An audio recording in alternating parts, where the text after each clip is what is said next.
Hi everyone, so you've booked on an Island Peak trip and now you're going to want to know what to pack in your bag to go on it. Now, Island Peak is always a difficult one when it's coming up to departure day and we get loads of inquiries into the office saying, I'm following the kit list, I can't get it in under the weight limit, because you are restricted to the weight limit of 15 kilos for your flight to Lukla.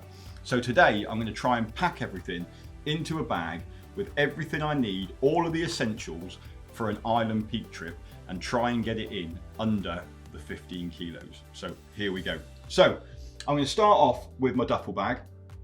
This is what the porters are going to carry for you, and I've gone for an extra large North Face duffel bag on this one, just because I'm going to try and get in all of my climbing kit as well. Now, the climbing kit that you need for an Island Peak trip, and we'll go through it a bit more in detail in a second, but this can be hired when you get into country. So if you are struggling with the weight limit and you don't want to, and you're only ever going to use this kit once, then you don't need to think about buying it. You can hire it when you get out there, and that's going to help you with your weight limit as well. But I've got everything here that I need, and we'll see how we go within the 15 kilos. So I've got my extra large North Face duffel bag, and in front of that I have got my day pack that I'm going to carry on the trip every day as well. So first thing that I'm going to put into my duffel bag is my 4 season sleeping bag. Now, this is quite contentious because this is where your weight is initially going to come from. So 4 season sleeping bags are bulky and they're heavy. This is a PhD one. It does cost quite a bit of money, but it is only 600 grams for a 4 season sleeping bag. So I'm saving quite a lot of weight initially on the sleeping bag. So some 4 season sleeping bags will come in at 2.5 kilos, for example. So I'm already struggling with how I'm going to pack the rest of my stuff. Obviously, sleeping bags are expensive. You can hire them again before you go. I'll put some links below this video, but RAB, for example, you can hire a RAB sleeping bag, get an expensive sleeping bag that you hire for the 2.5 weeks you're on the trip, and then send it back when you get back. So if you're only ever going to use it once, potentially look at hiring rather than going out and purchasing straight away. It's entirely how often you're going to use it, really. But so I'm going to start off by putting that into my bag. Other things I'm going to need are going to be my boots, and I'm going to need 2 pairs of boots for an Island Peak trek. I'm going to need the ones that I'm going to walk Everest Base Camp with to get there to start with, and then I'm going to need my B3 boots that I'm actually going to do the climb with. Now, my B3 boots are super heavy, and they're the ones that I'm going to wear on the plane to Lukla, because although your bag gets weighed, you don't get weighed. So what you're going to want to do is put all of your heavy clothing on the plane, and then keep the weight limit down in your bag. So I'm going to keep these ones out for a minute, and I'm going to pack my lightweight ones into the bag. Next, waterproofs. I've got my waterproof trousers and I've got my waterproof jacket. The important thing here is that your waterproof jacket can go over your insulated layer, so your down jacket or your synthetic jacket. Now, you're obviously going to need a super warm jacket for your Island Peak trek, and we'll come on to that in a second. But I've got my waterproof trousers and I've got salopette ones for this one, so I've got shoulder straps to keep them up with, and I've got my jacket as well. Now, coming on to my jacket, I'm going to need a super warm jacket for the Island Peak trek. Now again, this is a big bulky jacket.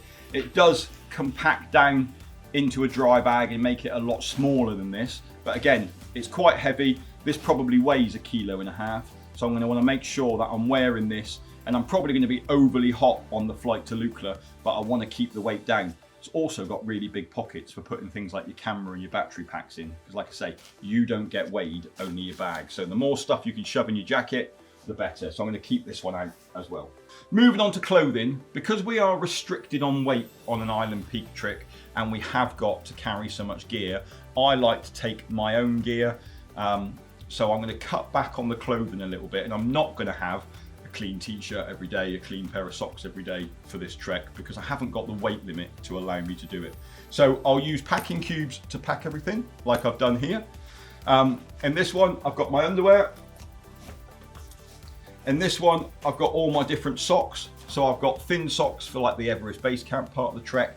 Then I've got thicker socks to wear with my B3 boots when I'm doing the mountaineering part. Some people on Island Peak, when we come back to the boots a second, some people recommend that you use plastic boots.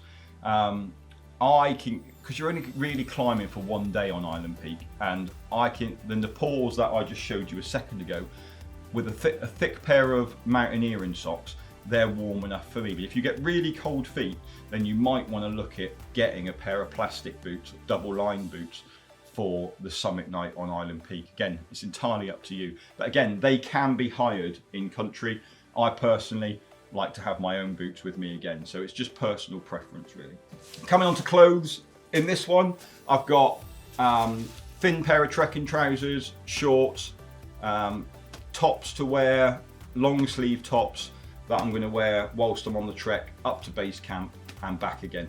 Obviously, again, depending on how much weight limit you've got as to how many you're going to pack in your bag. But again, because I'm carrying this extra kit, I need to keep down on these. So I've probably got enough in here for one for every other day on the trek. So I've got 2 pairs of shorts, a thin pair of trekking trousers, and probably 6 different tops in here as well.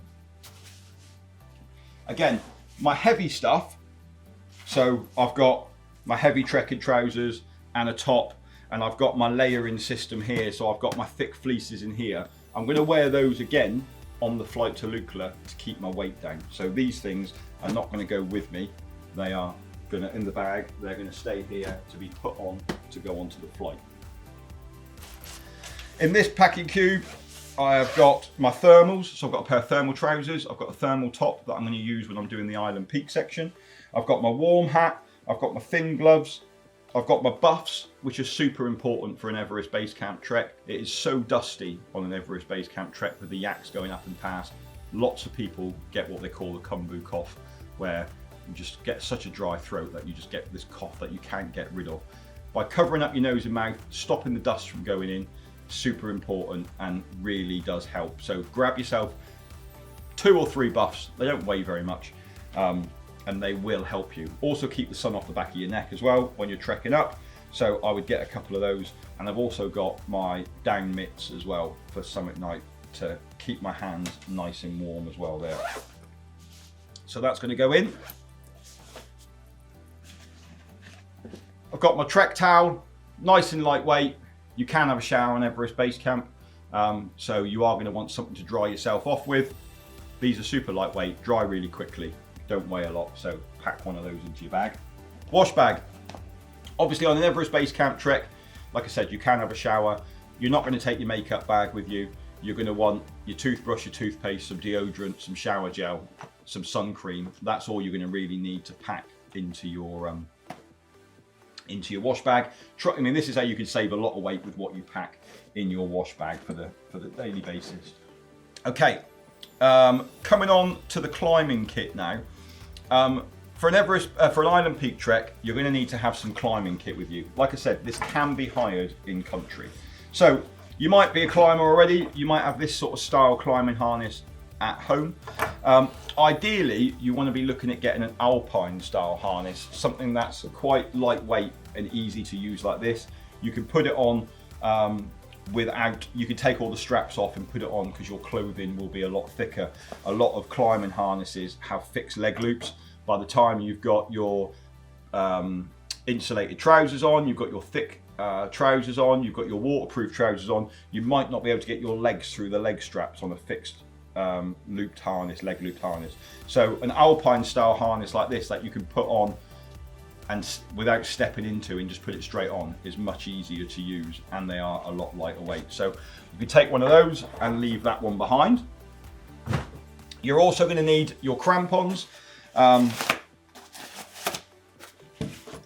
obviously these are sharp, so you're going to put a bag in them to make sure they don't rip the rest of your clothes apart when you're trekking. These are step-in style crampons. You clip your boot into them, lock in really quickly, no faffing about with these type. When you've got your gloves on, these are the sort of crampons that you want to be using. Other things you're going to need is a walking axe. You want a straight handled walking axe, not a curved walking axe, and you want one to the right height for you. If you've got any problems with that, then go into a shop and ask them, and they'll talk you through the right one to buy. Now, like I said, all of this stuff can be hired when you get there, so you don't have to take it with you if you haven't got it. If you're only going to use it once, then there's no point going and buying it. You're probably better off hiring it, and it will save you on your weight limit if you want to. If you've got it though and you want to use your own stuff, that's great. Climbing helmet. We need a climbing helmet. We also need 2 or 3 screw gate carabiners that will screw up.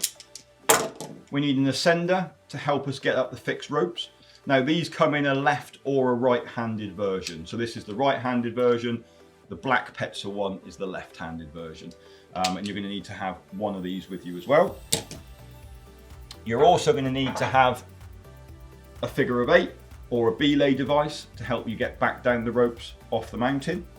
A couple of 120 slings, or some rope that you can make into a sling. Again, you could buy the between 5 and 8 mil rope. You can get it in Kathmandu before you start, and then we can make the loops up for you as well if you haven't got slings.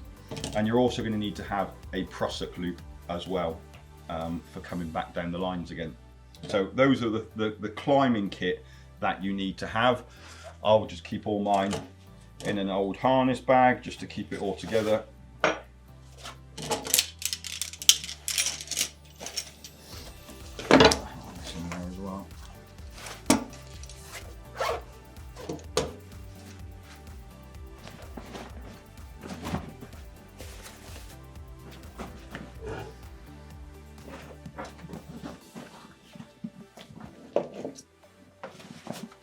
Okay, what else do we need? So, a couple of other items.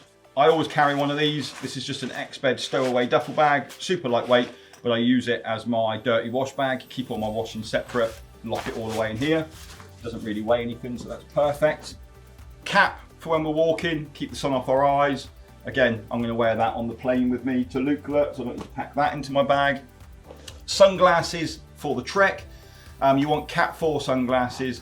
Obviously, there's going to be snow around, there's going to be ice around, the glare off it. We need to protect our eyes. We're going to make sure that they're wrap-around ones as well, so the light's not getting in anywhere. So a decent pair of sunglasses are also super important, but again, I can wear them on the plane. For Island Peak, it gets really windy on the summit, so I would advise getting a pair of ski goggles for when we're summiting. And you're looking for, again, a Cat 4 pair of ski goggles, so make sure that they are category 4. But I would definitely advise getting a pair of goggles for the summit night, or the summit morning, should I say. Head torch. We are going to be trekking at night. We are going to get up and start the climb early. It's going to be dark, so you're going to want a good head torch with a spare set of batteries as well, or the ability to charge your battery on your head torch. You also want to make sure that your head torch will go over the top of your climbing helmet as well, because it needs to go over the top of it, because you are going to be wearing both. Take a battery pack with you. That'll allow you to potentially charge your batteries if you don't want to carry spare batteries with you as well. Battery packs are quite heavy, so that will go into my down jacket when I'm on the flight to keep the weight down as well. First aid kit. Make sure you're taking everything you need within your first aid kit. So paracetamol, ibuprofen, any personal medication, blister plasters, diorolite.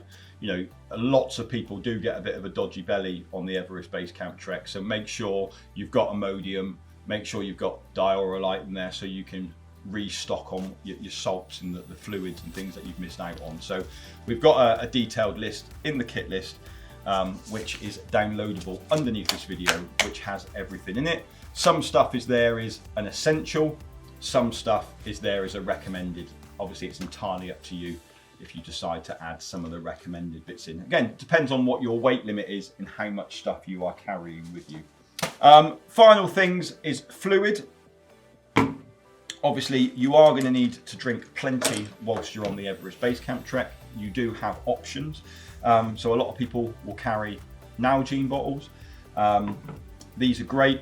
Obviously, you can buy bottled water all the way up on an Everest Base Camp trek. You need to decant it into something because you can't have plastic on the trail.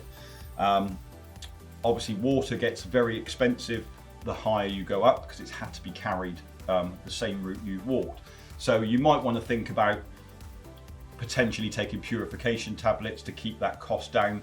You know, it can cost you £4 or £5 a day as you get further up the trail just to get to buy your water in. Personally, I take a water to go bottle. It's got a filter inside it. I can fill it up from a pit puddle, I can fill it up from a stream, I can fill it up from any tap, and it will purify the water up to 200 litres from one bottle. So I'll have the 75 cl of these. When it runs out, I can go and top it up anywhere. I haven't got to wait to find a shop that sells water, etc. So I find these super handy. I can put it in the side of my rucksack and just pull it out as in when I walk. Many people like the hydration packs. Personally, I don't like the hydration packs because I think you can never really see how much water you have drank.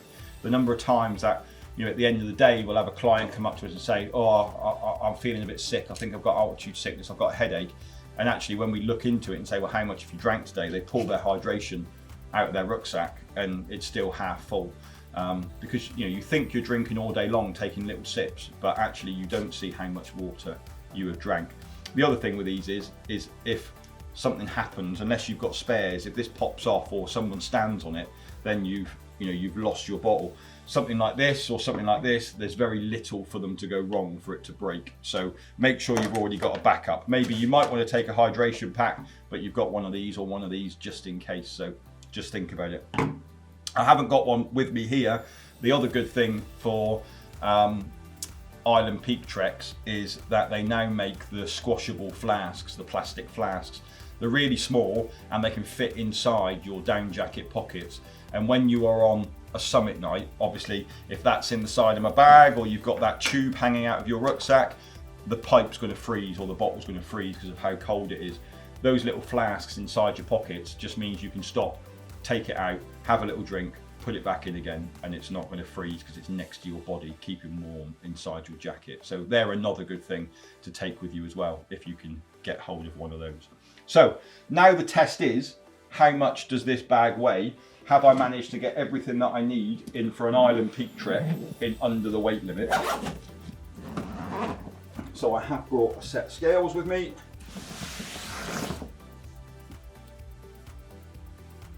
So I've managed to get all my climbing kit in for 12.8 kilos. So I've still got, obviously my day pack needs to go in as well. That will be weighed against whatever goes in my day pack, but I've still then got 2.5 kilos to add other stuff into if I need to, or I want to add any little luxuries in or whatever. So it is perfectly feasible to get everything you need in your bag, following our kit list, for under the 15 kilo weight limit if you want to. But like I said, you can super easily do it if you go and hire your kit, either in Kathmandu or in Dingboche. And your guide who's with you on the trip, if you're coming with the bucket list company, can sort all that out for you as well. So there's plenty of ways. If you've got any questions, please contact the office and we'll help you all we can. But just to say, you can get everything in for under 15 kilos. Have a great trip. Bye.